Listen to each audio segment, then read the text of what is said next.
Halo teman-teman, selamat sore, selamat datang di channel saya. Apa kabar semua? Semoga semua sehat selalu ya.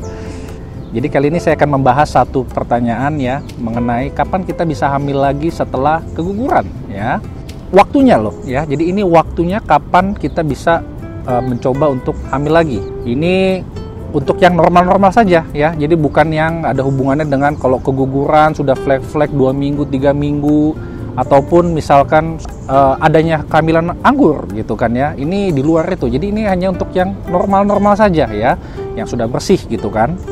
Jadi memang banyak ya yang menanyakan hal ini ya. Jadi saya akan membahas satu pertanyaan. Ini contohnya aja ya, dari Kak Rimenda ya. Pada bulan Maret ya, melahirkan normal, lalu 8 jam kemudian bayinya meninggal ya Kak ya. Lalu 7 bulan kemudian keguguran ya, hamil BO gitu kan ya. Lalu ditanyakan kapan sebaiknya promil. Lalu juga saran dan waktu berdasarkan riwayat kehamilannya gitu ya.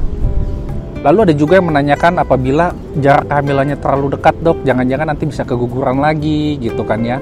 Jadi teman-teman di sini memang ya, yang namanya jarak antar kehamilan ya, kita bilangnya interpregnancy interval gitu kan ya.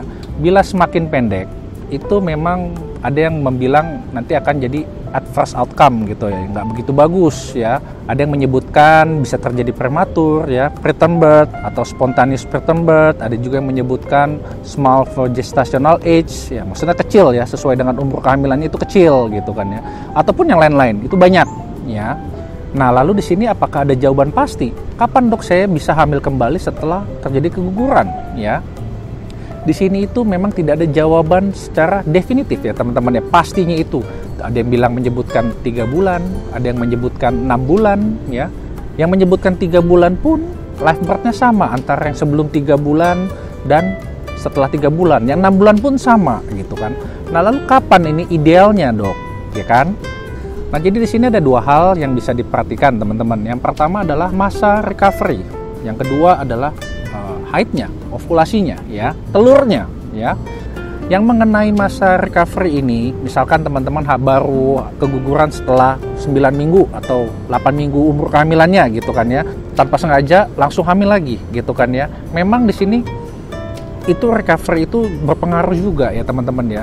Ya anggap aja kalau misalkan kita masuk lari maraton ya, baru 9 kilo ternyata kita udah nggak kuat gitu kan ya. Ternyata abis itu belum recovery, belum selesai, harus lari lagi maraton secara 40 minggu misalkan gitu kan, 40 kilo misalkan gitu. Nah dari dasar inilah ada yang menyebutkan bahwa apabila nanti terjadi kehamilan lagi bisa kemungkinannya prematur misalkan, itu masuk akal karena ya otot-ototnya mungkin belum optimal gitu ya. Itu yang pertama teman-teman. Jadi masa recovery ini saya rasa harus juga diperhatikan ya. Nah lalu yang kedua adalah permasalahan ovulasi, telurnya ya. Teman-teman selalu ingat, banyak sekali yang bicara ditunggu aja dulu haidnya sekali 2 kali normal gitu. Ini juga ada hubungannya dengan permasalahan pembentukan telur ya teman-teman ya. Ovulasinya yang baik ya, telurnya juga bagus. Jadi dengan telur yang bagus diharapkan itu kehamilan selanjutnya itu juga akan jadi baik ya.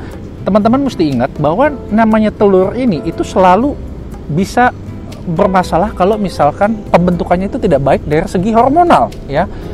Banyak macamnya ya.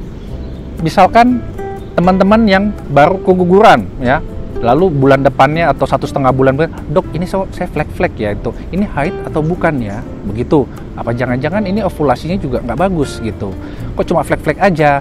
Ada juga yang permasalahan misalnya PCOS gitu ya, pembentukan telur kan tidak bagus itu. Teman-teman udah tahu sendiri yang PCOS itu, oh telurnya kecil-kecil, banyak, nggak bagus, matangnya nggak bagus. Apabila terjadi kehamilan pun itu bisa biasanya keguguran. Ataupun yang defek luteal phase itu juga bisa ya, pembentukan telur tidak bagus karena adanya defek itu pada fase luteal itu nggak bagus. Jadi ini permasalahan hormonal. Jadi pembentukan telur yang pertama kali setelah terjadinya keguguran itu juga ya, kalau saya bilang dia dilewatkan dulu saja ya, nanti saja setelah haid yang kedua atau haid yang ketiga ya kan. Nah haid yang kedua ketiga ini kalau sudah dihitung kan ya wajarnya sekitar 3 bulan begitu kan.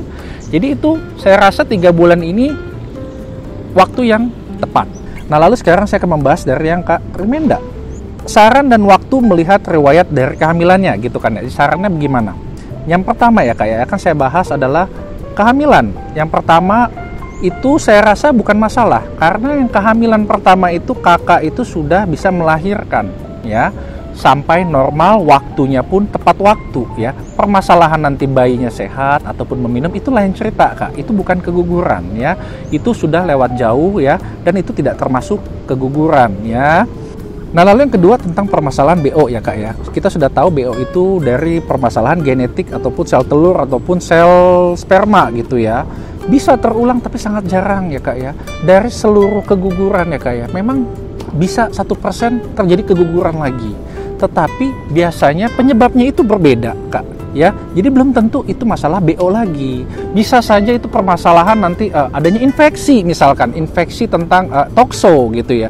Ya tentu tokso ini kalau misalkan tidak diobati ya akan terjadi keguguran berulang.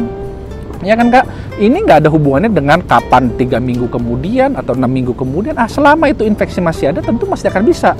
Ataupun yang kedua bisa terjadi dari APAS, antifosfolipid syndrome ya, itu bisa saja terjadi gitu teman-teman ya. Jadi ini masalah dari imun ya. Secara umum ya Kak, untuk kakak dan teman-teman yang lain ya, 3 bulan itu waktu yang tepat dari segi recovery dan juga dari segi telur ya.